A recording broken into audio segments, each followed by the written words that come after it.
La boutique Sherlou, qu'est-ce qu'on vend ici? Expliquez-moi ça. Beaucoup d'objets de collection, beaucoup de voitures aussi.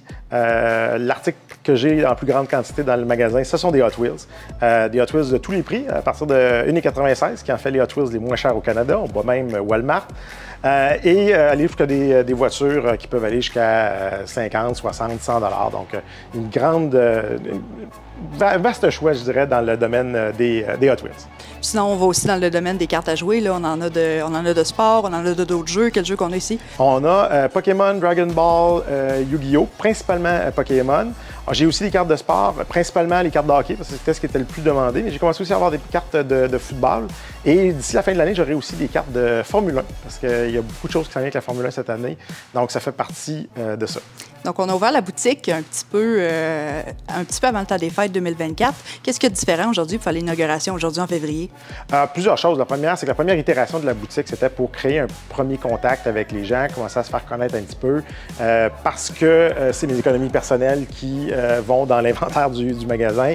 L'inventaire était beaucoup plus restreint. Le magasin même était coupé différemment de ce qu'il est présentement. On avait la moitié de la surface qu'on a à l'heure actuelle.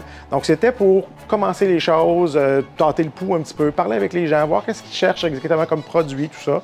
Et maintenant, bien, après, là, on est rendu à notre 10e semaine, même si c'est très, très tôt dans la vie d'une boutique, déjà, une meilleure idée un petit peu de ce que la clientèle souhaite avoir, qu'est-ce que la clientèle souhaite acheter.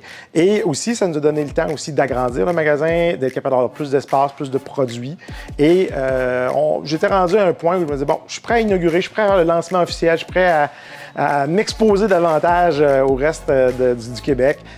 Donc, c'est ça le cheminement qu'il y a eu. C'était une question de progression. On parle de jouets, d'objets de collection. C'est des produits qui sont quand même niches, qui sont cherchés quand même par une certaine clientèle. Oui. Est-ce qu'on remarque qu'il y a quand même assez de gens ici dans la région que ça vaut la peine d'ouvrir une boutique de ça ici? Bien, oui, parce que dans l'Est du Québec, surtout pour des produits plus spécifiques, dans les Hot Wheels, c'est sûr que les Hot Wheels de base peuvent se trouver à différents endroits, dans des grandes surfaces, des choses comme ça.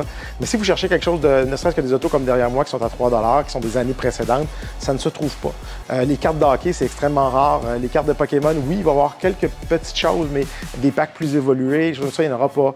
Du slot car, je ne connais pas l'expression en français, là, mais les pistes qu'on avait quand on était jeune, ça aussi, c'est difficile à trouver présentement. Donc, je vous dirais que j'ai un marché qui part de la Gaspésie et qui va aller jusqu'à Lévis. Parce qu'il y a des gens de Lévis qui ne trouveront pas à Lévis ou à Québec ce qu'ils cherchent, qui vont pouvoir venir ici. Mais aussi, tout l'Est du Québec, présentement, à ce niveau-là, pour ce genre de produits-là, sont un peu en manque et souvent sont obligés de descendre à Québec.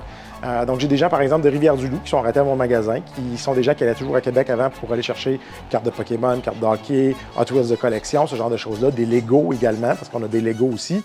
Et ils se sauvent 1 heure de transport pour aller à Québec avec le trafic, puis 1 heure pour revenir. Donc, ils ont sauvé 2 heures, puis à partir de maintenant, ils ne descendront plus à Québec. Ils vont arrêter à Berthier pour ça.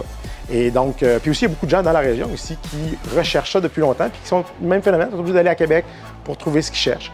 Alors, la proximité amène beaucoup. Là. Donc, vous semblez avoir plein d'idées en tête. Là. Quels projets s'en viennent là, prochainement dont on pourrait parler déjà? On a déjà une petite track de Hot Wheels à gravité. C'est quelque chose qui, moi, me passionne énormément. C'est celle qu'on a créée est très, très courte, mais c'est pour montrer un petit peu le principe aux gens. Mais j'ai une très grosse piste que je suis en train de designer avec un de mes amis. Toutes les pièces vont être en pièces 3D et ça va être une piste là, qui va être 13 pieds de long, 5 pieds de profond. On parle de peut-être 70, 75, 80 pieds de piste. Donc, quelque chose de beaucoup plus spectaculaire. Il y a ça qui s'en vient que les gens vont pouvoir essayer en magasin avec leurs autos à eux pour voir s'ils ont une auto qui roule vite ou non. On a beaucoup de projets au niveau de la personnalisation aussi, avoir des Hot Wheels qui vont être uniques au monde, des Hot Wheels qui sont modifiés. On veut faire ça aussi avec des cadres, faire des cadres sur mesure, faire aussi des chandails sur mesure, en fait des vêtements en général sur mesure, mais avec un procédé un petit peu différent de ce que vous allez retrouver ailleurs.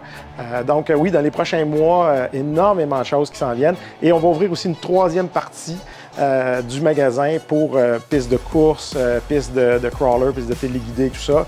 Et il y aura peut-être même une autre phase à l'extérieur, éventuellement, peut-être pour l'été si j'ai le temps de me rendre là, mais les projets, c'est pas ça qui manque.